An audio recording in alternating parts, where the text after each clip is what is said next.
máy mài ken động cơ không chổi than, công tắc bóp cò.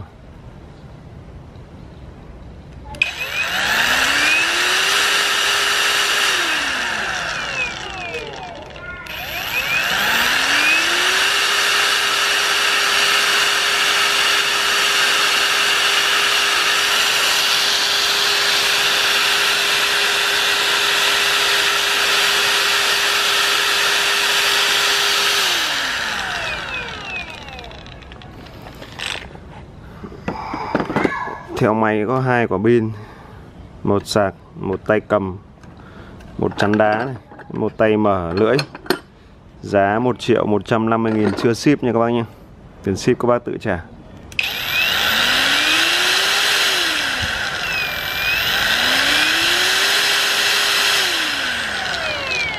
Máy có 3 tốc độ, mấy cả 3 cái vạch báo pin.